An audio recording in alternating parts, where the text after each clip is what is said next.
topic we're going to talk about is the equipment that I'm using. Many people always think you need fancy, super expensive cameras in order to grow a following on social media, but the reality is you actually don't need expensive camera gear. And I'm going to show you exactly which camera I am using.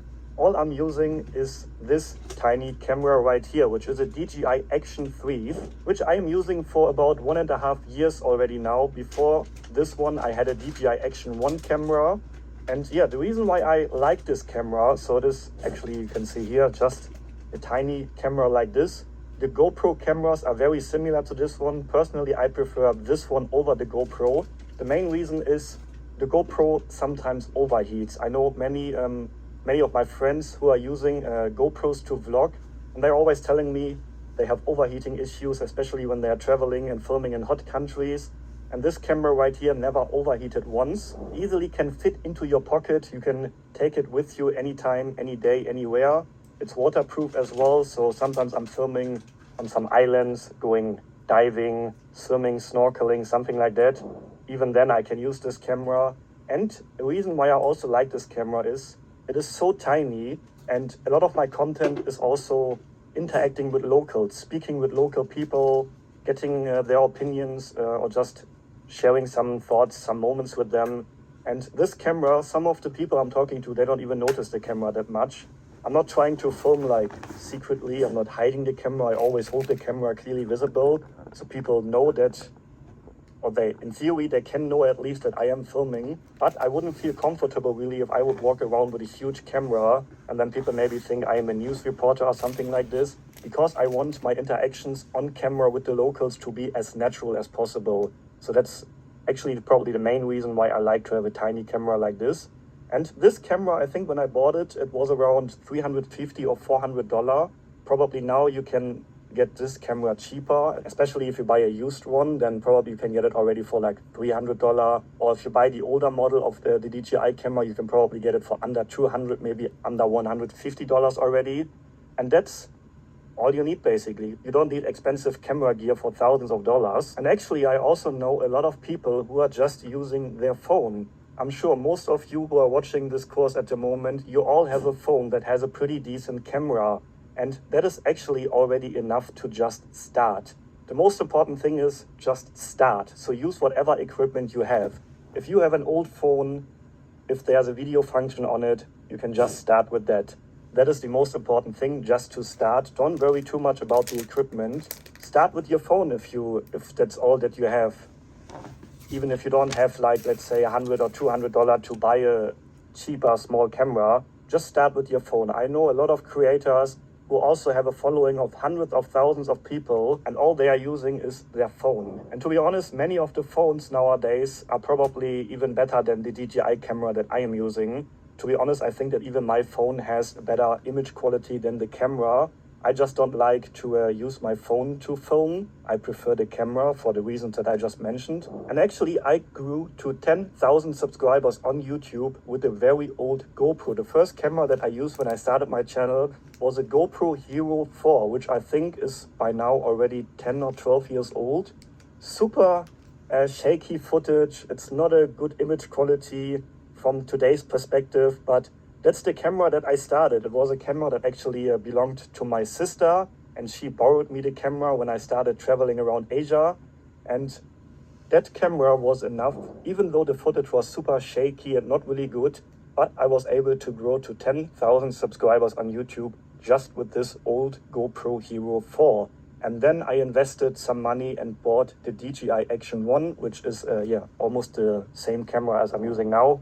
This is just the Action 3, and I started with the Action 1, which I then used until I had around 200,000 subscribers on YouTube. And then the only reason actually why I changed to this camera is because the camera broke, because I went snorkeling with the camera and I forgot to properly close the thing on the side here, and then water went inside the camera and then I couldn't use it anymore. So that's the reason why I upgraded to the 3. Otherwise, I would maybe still use the Action 1 actually. But there are also reasons why you maybe need a bit of a better camera. It depends on the type of content you want to film. Let's say, for example, you want to be more in the travel food niche. and you want to talk in detail about the dishes that you are trying, the dishes that you eat, then maybe it would be worth to have a better camera, especially to get B-roll shots of the food.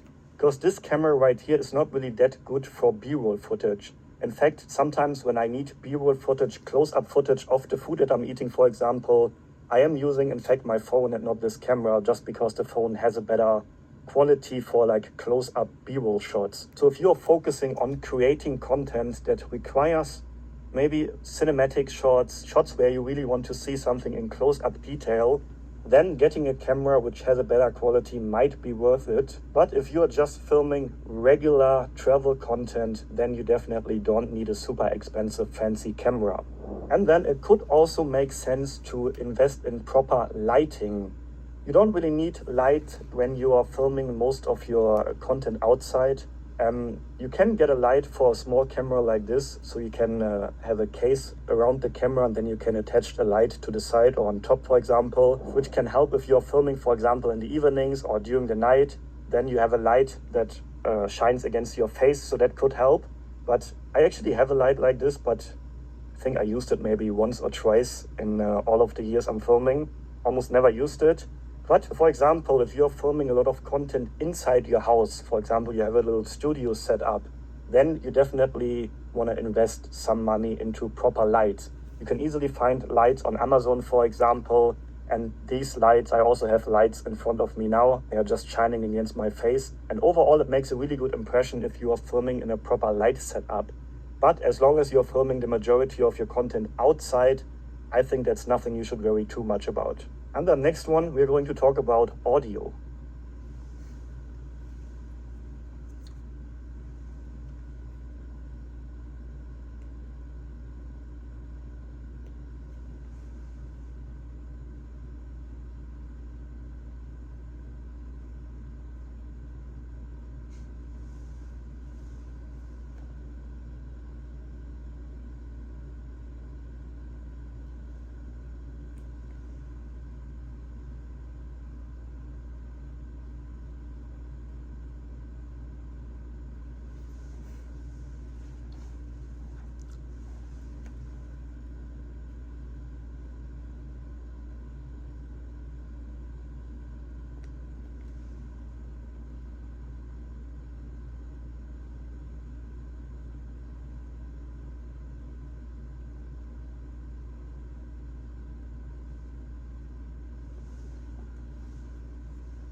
Okay, next we are going to talk about audio, because audio quality is actually very important. I would almost say audio quality is more important than image quality. And what I am using, so 99% of the time, I am not using any external microphones. I'm just using the microphone that is already here in the camera. Nowadays, most of the action cameras actually have pretty good inbuilt microphones. You can see here that I have like a little bit of foam super glued over the microphones. That is just to protect from wind noises, because the microphones are right here, and if the wind is blowing against it, it can ruin the sound. So I just super glued some pieces of foam over the microphones, and that is working perfectly. I almost never have any issues with wind noises. When I'm filming my videos like this, it picks up the sound not only from me, but also the sound of if someone, for example, is standing behind the camera and talking to the camera. So there's like a 360-degree sound all around. And I also like it because it picks up the atmosphere around me. When I'm filming in like a busy city, let's say in Delhi, India, what really creates the atmosphere of the video is also all the surrounding sounds, like there's honking going on, street vendors shouting something, people are talking here and there. And in my opinion, that adds a lot to the atmosphere of the video. So that's why I'm just using the inbuilt microphone from the camera, because it picks up the sound all around me. But there are situations where I am also using this microphone right here, which is a DJI mic, which you can put to your shirt like this, or you can hold it like this, speak to it. You can interview people, for example, holding it towards them. And there are some situations where I'm using this one. For example, when I am sitting in a very noisy restaurant, and I just explained that I like to have the surrounding sounds in my video because they create the atmosphere, but there are situations where it can be a bit annoying. For example, in a very noisy restaurant, or in a noisy train, or when I'm filming inside an airplane. You know, airplanes, the sound is always very loud. So these are situations when I'm using this microphone instead, because this one just picks up the sound that is directly going into the microphone. So when I'm speaking into the microphone like this, then you almost hear no surrounding sounds, or only very little of them.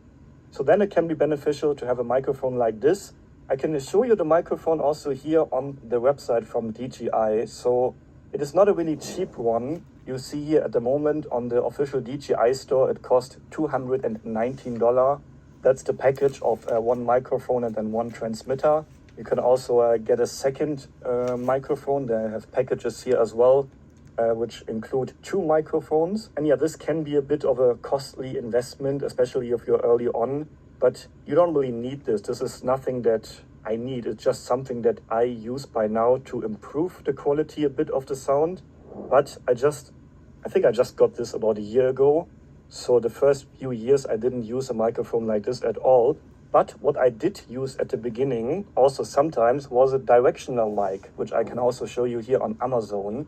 You can get a directional mic from, I'm not sure which brand is this, Novo, for $40 already. I had a similar mic like this early on, which was a Rode mic, a directional mic from Rode, which I think about it, for $70 or $80, so also not a super high investment, but that already improved the quality as well a lot. Once again, I like to have surrounding sounds, so 99% of my content at the moment is just filmed with the inbuilt microphone of the camera. But if you want to have a bit of a better audio quality, then it can be worth to spend, you can get microphones already for like $30, $40, and that will already increase the quality of your audio a lot. And yeah, there are actually plenty of options. If I'm showing you some options on Amazon again, there's, for example, this microphone right here, which is just $17. And this is a microphone that you can use on your phone. You just plug it into your phone, and then it already increases the quality of your audio, probably at least a little bit. And that is just $17. And then the mic that I just showed you, a directional mic, plenty of different options here. Also the Rode one, which is $99, Sennheiser microphone for almost $80.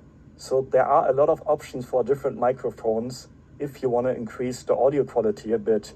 And having good audio is actually very, very important. I would even say it's more important than image quality at the beginning if you're early on in your content creation journey, because you can get away with having a bit of a less good image quality, but if you have bad audio quality, that is almost non-forgivable. Nobody watches a video when you can hardly hear what is being said in the video, when the sound quality is awful. That will definitely lead to a lower retention on the video. So people will click off early on and don't continue watching because the sound is awful. So having good audio quality is something I would recommend to invest in before you start investing into a better camera. But once again, like I said, most cameras nowadays, especially most action cameras, have already pretty good inbuilt microphones. So that is nothing that you need to worry too much about. But yeah, if the camera that you are using, if you don't feel like the audio quality is that good, then definitely invest into some microphones before you start investing into a more expensive camera. And then next we are going to talk about editing. See you there.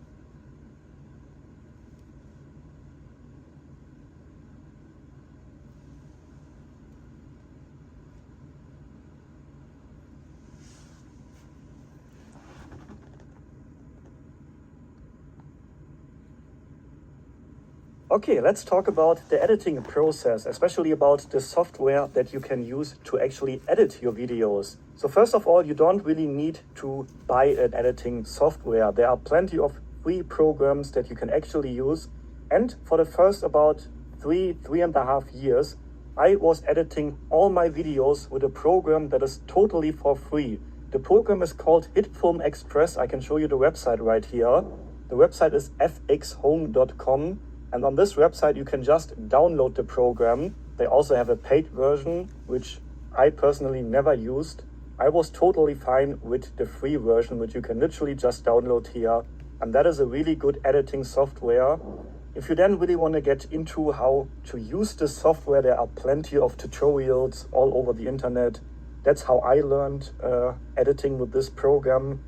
Literally the first video that I ever filmed for my YouTube channel was the first video I ever edited in my life. I used this program.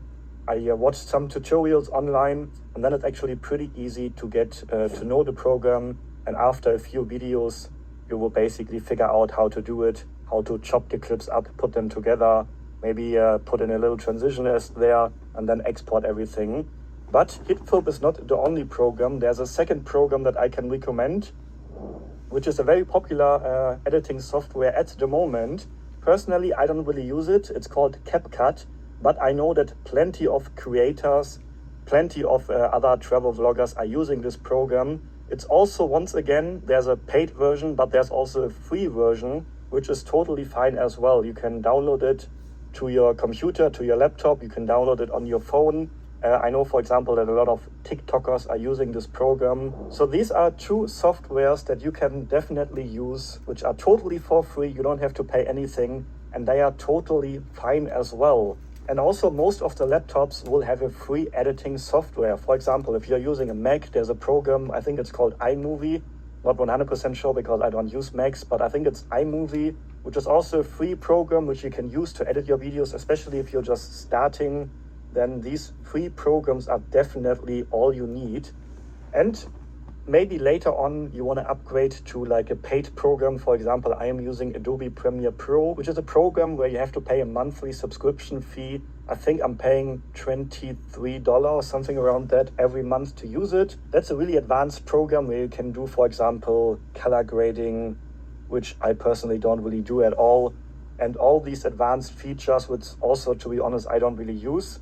The reason why I started using this advanced program where I have to pay for it is simply because when I was hiring my first editor, she is using Adobe Premiere Pro, and she can send me back the project file of whatever she's editing in Adobe, and then I can just look over it and re-edit parts if I need to. And this is just way easier if both of you are using the same program. That was the main reason why I started to use Adobe Premiere Pro, and now I'm just so used to it that I just use it, and I really like it. But yeah, that's a paid version. But yeah, like I said, you don't need a paid program. You can definitely start with all the free programs that are available. I can guarantee you that every program that you can find that is for free, you will find tons of tutorials on YouTube or even maybe on TikTok or Instagram on how to use these programs. So choose a program. You don't need to use the programs that I recommend. Just Google and see whatever program suits you, and then start learning by doing, watching some tutorials, and then that's all you need. And now the next section will be how to actually start growing your brand. See you there.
Okay, the next section is called Growing Your Brand. I am going to explain why growing your brand on multiple platforms is crucial.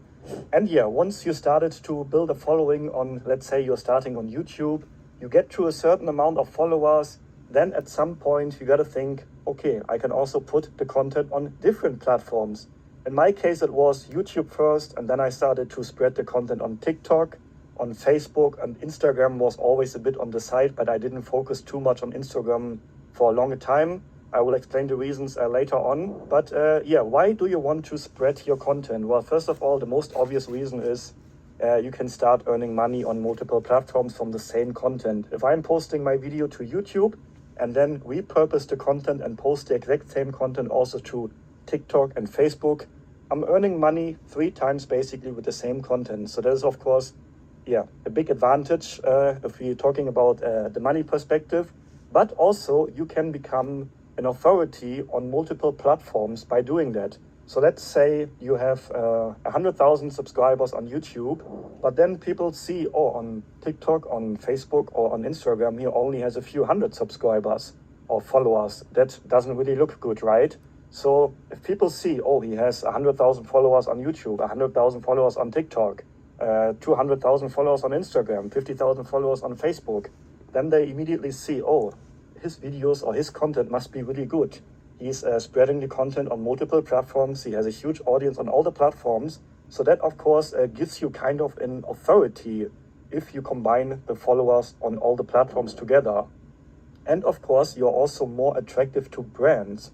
If the brand sees, oh, he has a huge following there, he has a huge following there, then of course, in the end, you can make more money because you can offer, for example, to brands, I can integrate your product not only in my YouTube video, I can also integrate your product in my TikTok video. And then I put the video also on Instagram, on Facebook. So of course, you're more attractive to brands because you have a bigger audience, maybe also a diverse audience.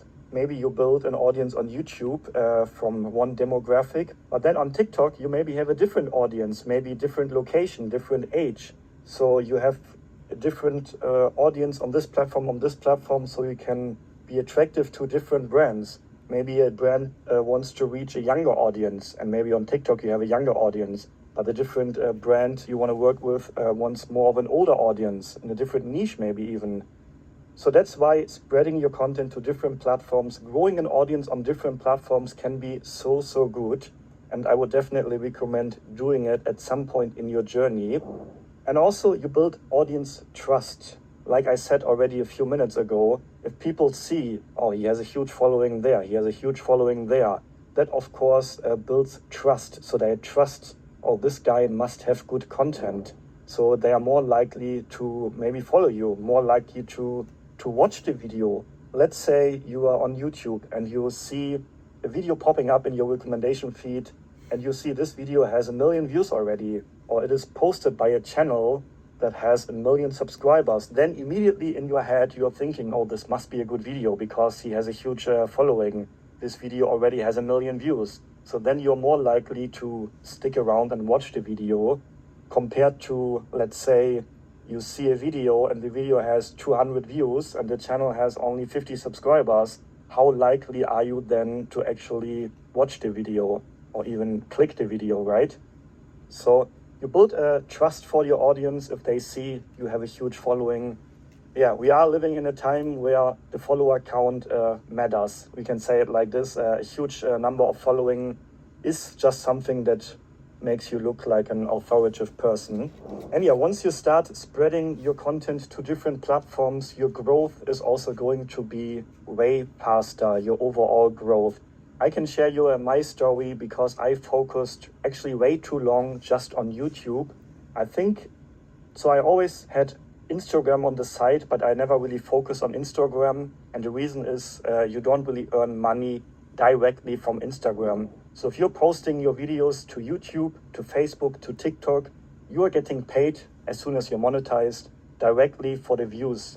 If you get 1,000 views on YouTube, you get X amount of money. If you get 1,000 views on Facebook and TikTok, you get X amount of money. But on Instagram, you're not getting paid for the views you're getting. The only way to earn money on Instagram is, for example, through brand deals. So you can build a following on Instagram, and then you get brand deals, or you can work with hotels, for example. That is what a lot of people who have a big Instagram following in the travel niche are doing, collaborating with hotels, with brands, but you don't earn directly from Instagram, from the views. That's why early on I never focused a lot on Instagram. That's also the reason why Instagram is at the moment my smallest platform out of all these 4 platforms. But that is something that I regret, that I didn't focus early on platforms like TikTok and Facebook. So I started just with YouTube and a little bit of Instagram on the side, but mainly only YouTube for about 3 years until I started to spread my content then to TikTok and then ultimately also to Instagram. Because once I started to put my content on all these platforms, the growth just was so much faster, explosive growth. Once you get then momentum on all the platforms, like currently at the moment, I'm growing with like 15 to 20,000 followers combined per week. Whereas a few years ago, it took me like maybe 3, 4, 5 months to grow 20,000 followers just on YouTube. And now I'm growing that in total in like a week. So you see, it is really multiplying the growth you can have once you start to spread your content on all the platforms. And now the next thing we are going to talk about is repurposing your content to then spread it to all the platforms.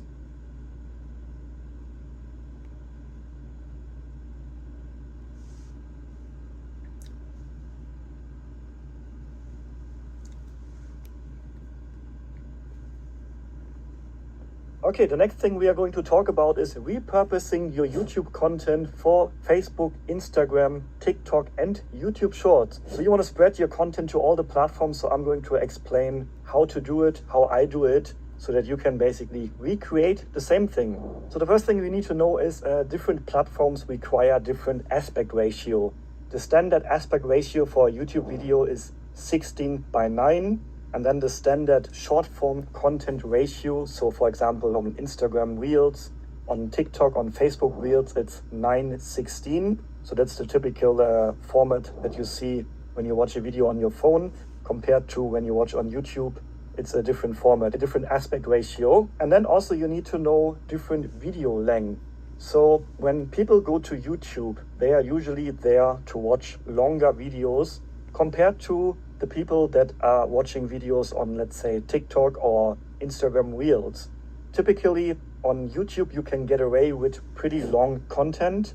For example, a typical vlog could be anything between like 10 and 40, 50, 60 minutes. Some of the YouTubers are even posting videos up to like 90 minutes in length. And on YouTube, you can really get away with it. Some people specifically look for long content to watch. Whereas on other platforms like TikTok, Facebook, and Instagram, people don't watch a 1 hour long video on these platforms. So you need to know that and then adjust the length of your videos accordingly. So for example, on Facebook, it's kind of I would call it a middle thing between YouTube and the super short form content like on TikTok. So on Facebook, usually my videos are between 3 and 5 minutes long.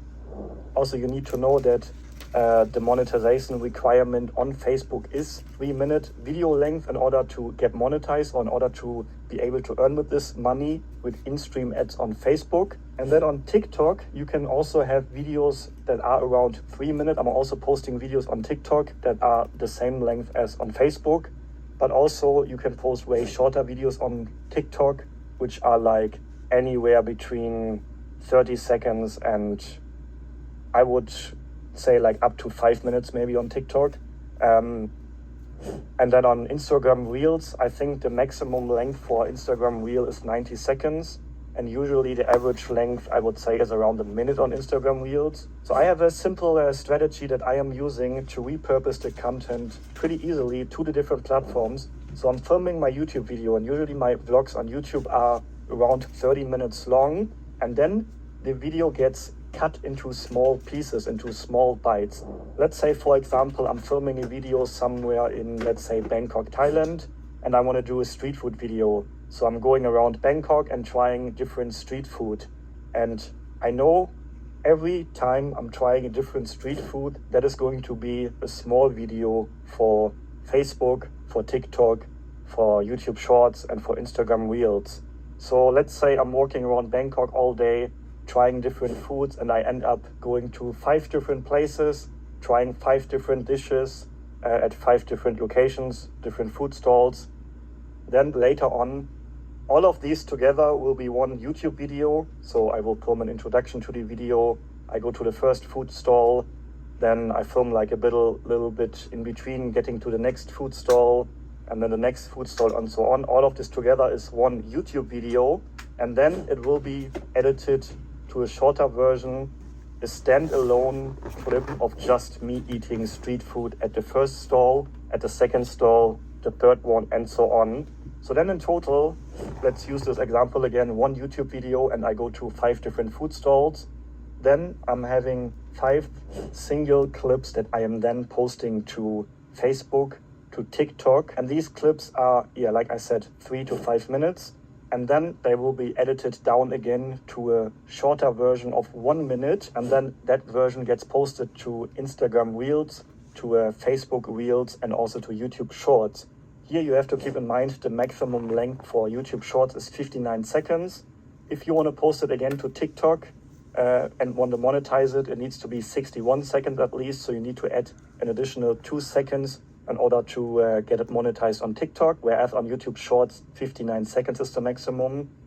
But if you're doing this strategy, then you can create about 30 videos based off one YouTube video. So let me explain it again because it's very, very important.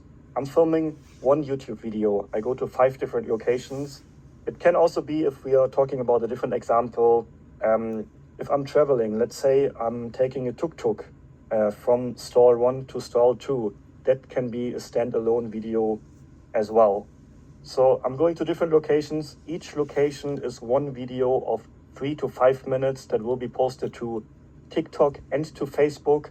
And then this 3 to 5 minute video will be edited down to a 1 minute version. And that version gets posted to Instagram Reels, to Facebook Reels, and to YouTube Shorts. So then in total, you have about 30 pieces of content just after filming one YouTube video. And this strategy works so well because you're not only creating 30 pieces of content that will earn you money. As soon as you're monetized on all the platforms, all these 30 pieces of content will earn you money, but also it's 30 pieces of content that can go viral. So you don't put all your eggs in one basket basically, because you're not relying only on the views on YouTube.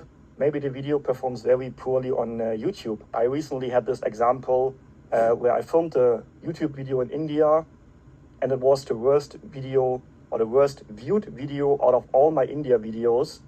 But one clip from this one video that I filmed in India went super viral on TikTok and got over 7 million views there, and also earning me way more money than the whole YouTube video did. So sometimes you have these cases where the video performs poorly on one platform but then goes super viral on the other platform. So you don't have all your eggs in one basket, so you earn money multiple times with the same piece of content, and it offers you reach multiple times, more opportunities to reach new viewers, more opportunities to go viral. And that is such a good strategy to repurpose content without going out filming again. So I never go out specifically film just for TikTok, just for Instagram, just for Facebook. It's always one YouTube video, and then I cut it down to smaller bites to then spread the content across all the platforms. And I'm going to show you one example now of how I did this.